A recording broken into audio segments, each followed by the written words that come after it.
Good evening, visitors. Welcome to the Australian War Memorial's Last Post ceremony.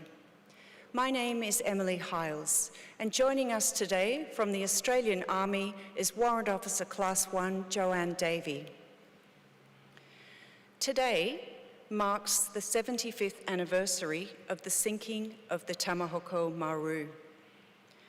Between January and March of 1942, 22,000 Australians were captured by Japanese forces during their advance through Southeast Asia.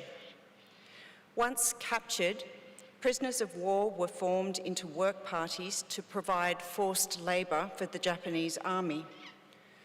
Transported great distances across the Japanese Empire, Australian prisoners found themselves in Burma, Thailand, Japan, Borneo, Manchuria, Indochina, Formosa, and Korea.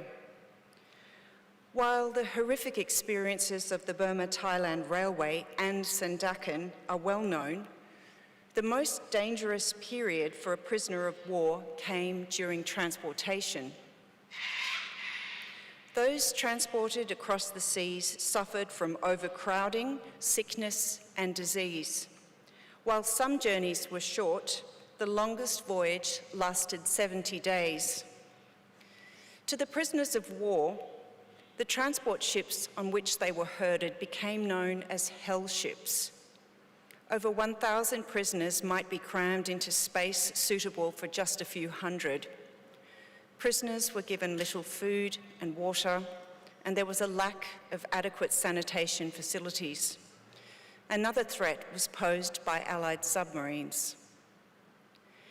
In the evening of the 24th of June, 1944, the Tamahoko Maru was transporting 772 Australian, British, American, and Dutch prisoners of war from Java via Singapore to Nagasaki in Japan.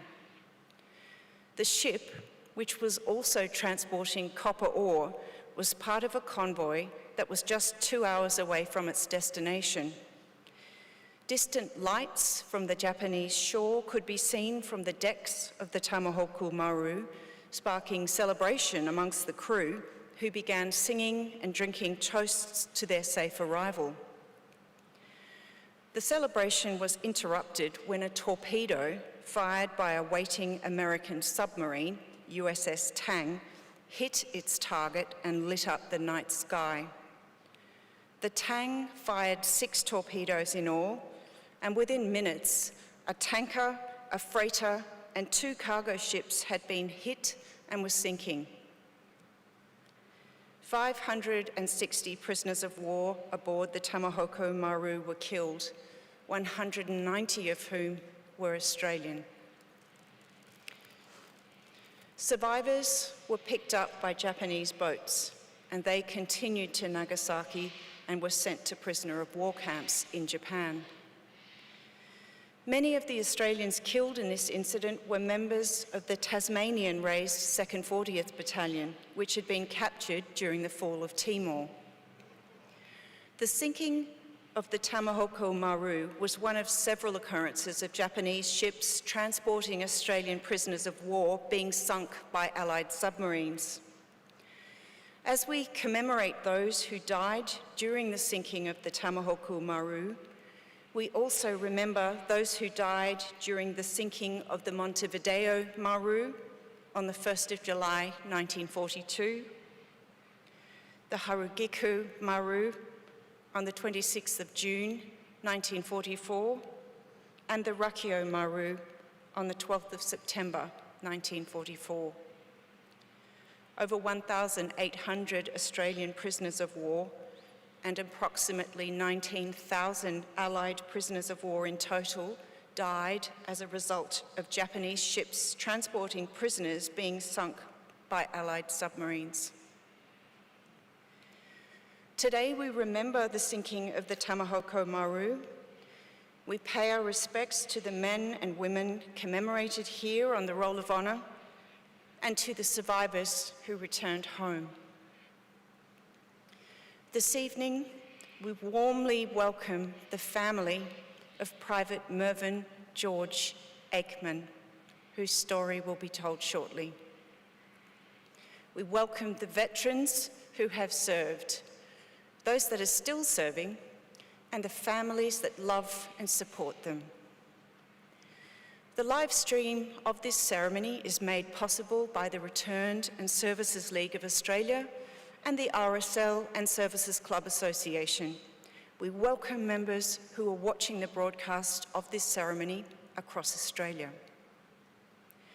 During this evening's ceremony, wreaths will be laid at the base of the pool of reflection by family, visitors to the memorial, and students on behalf of Busselton Senior High School from Busselton, Western Australia, and the Pragyan School from India. If you're able, please stand and join in singing the National Anthem.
Students, please be seated.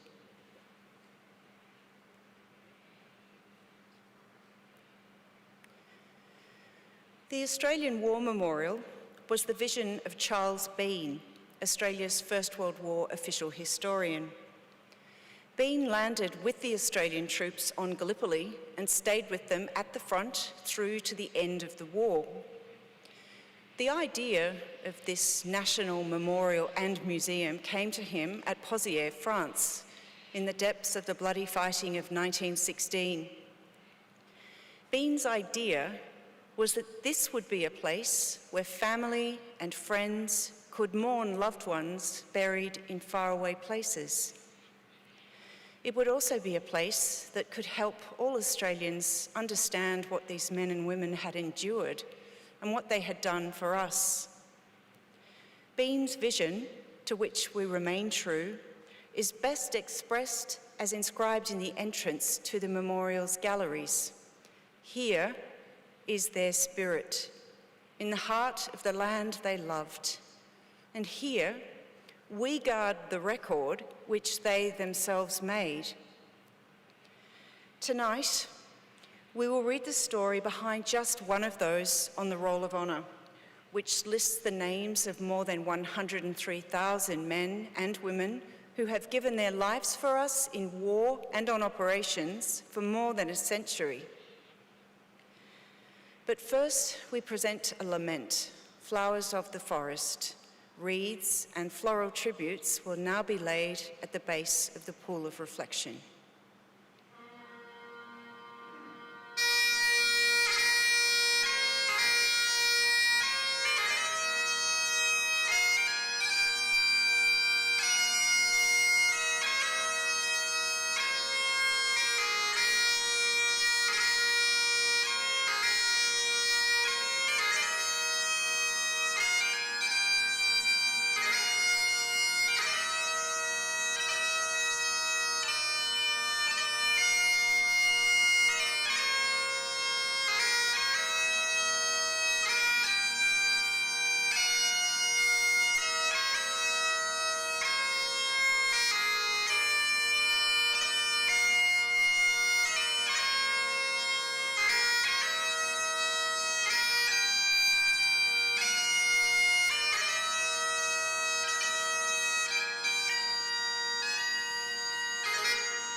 Today we remember and pay tribute to Private Mervyn George Aikman. Mervyn Aikman was born in Scottsdale, Tasmania, on the 18th of July 1921, the son of James and Rose Aikman.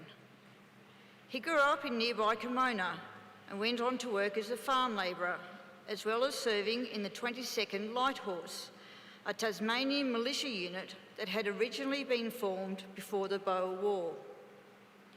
With the start of the Second World War, the 22nd Light Horse trained recruits and provided patrols covering the southern approaches to Tasmania. Mervyn Aikman enlisted in the 2nd Australian Imperial Force on the 4th of June 1941. While at camp for initial training, he sprained his ankle and was taken to Hobart for treatment. He rejoined his unit soon afterwards, continuing to train until early August, when he was granted pre-embarkation leave and allotted to reinforcements to the 2nd 40th Battalion, the only battalion recruited almost entirely from Tasmania. The 2nd 40th had been earmarked for deployment to Dutch West Timor to protect the airfields in the event of a Japanese attack. However, it was thought that early deployment might provoke Japanese action. Once Japan made its intentions clear with attacks throughout the Asia-Pacific region in early December 1941, the 2nd 40th was rushed to Timor. It left Darwin on the 10th of December, arriving at Kopang 2 days later. The 2nd 40th formed the bulk of Sparrow Force, which defended the airfield of Penfui, the operational base for the Hudson bombers of 2 Squadron, Royal Australian Air Force. Like the other bird forces deployed across the islands to Australia's north, Sparrow Force was ill-equipped and likely to be overwhelmed by enemy attack. The commanding officer, Lieutenant Colonel William Leggett, made repeated requests for greater reinforcement, artillery and supplies, which were never met. Japanese air attacks on Timor began in late January and increased in intensity. When 2 Squadron withdrew to Australia in mid-February, there were doubts about the role of Sparrow Force. The Japanese attack on Dutch Timor began on the morning of the 20th of February, with an amphibious landing south of Kopang and a parachute landing to the east. Faced with a strong advance from the south and paratroopers on the only road running inland to the Allied supply dump, Sparrow Force destroyed the airfield and began to move inland. Over the following days, the small force battled its way along the road, overcoming several Japanese positions. By the morning of the 23rd of February, however, the odds against the men were mounting. Food, water and ammunition were running out, casualties were mounting, and a large Japanese force was closing on its rear. After the Japanese delivered Sparrow Force an ultimatum to surrender or be bombed, the bulk of the battalion, including Private Mervyn Aikman, became prisoners of war. Aikman and his comrades spent the first 7 months of their captivity interned in a camp in Usapa Basar. Lax security allowed parties to slip out of camps to forage and gather intelligence. A small party of senior officers was shipped to Java in late July, and the rest of the prisoners on Timor followed in September. From Java, the prisoners were sent out to work camps throughout Japan's conquered territory. They were usually transported in small, slow, overcrowded merchant ships. Conditions aboard them were appalling, and then became known as the prisoners as hell ships. On the 24th of June 1944, Aikman was in a group of around 770 prisoners of war, British, American, Australian and Dutch, being transported on the Tamahoko Maru. Their journey to Japan had begun 4 days earlier, with the prisoners loaded onto the cargo ship carrying rice and sugar, along with about 500 Japanese servicemen. Just before midnight, the prisoners were awoken by an explosion as another ship was torpedoed. 3 American submarines had intercepted the convoy and were attacking. Within seconds, another torpedo hit the Tamahoko Maru forward of the bridge on the starboard side, blowing the covers off the hatches. The explosion killed many sleeping men, while others on deck were struck by falling debris. With 2 large holes in the deck on the hold, men rushed forward to the ladders which had been blown away, and the men fell into the cargo. Others rushed towards the lifebelts and were trapped. Some escaped after reaching iron ladders under the hatches, but most were washed out to sea. The ship sank in less than 2 minutes. Around 560 prisoners of war died. Among them was Mervyn Aikman. He was 22 years old. With no grave but the sea, today he is commemorated on the Singapore Memorial, which bears the names of more than 24,000 Commonwealth casualties of the campaigns in Malaya and Indonesia, or in captivity, who have no known grave. His name is listed on the Roll of Honour on my right, amongst more than 40,000 Australians who died while serving in the Second World War. His photograph is displayed today beside the pool of reflection. This is but one of the many stories of service and sacrifice told here at the Australian War Memorial. We now remember Private Mervyn George Aikman, who gave his life for us, for our freedoms, and in the hope of a better world.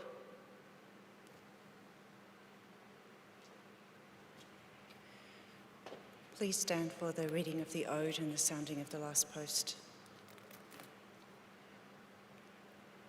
They shall grow not old as we the left grow old. Age shall not weary them nor the years condemn. At the going down of the sun and in the morning we will remember them. We will remember them.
Lest we forget.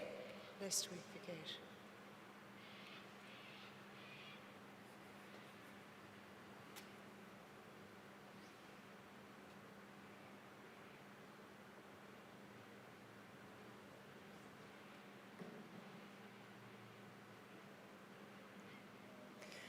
We leave you this evening with the words of the memorial's founder, Charles Bean.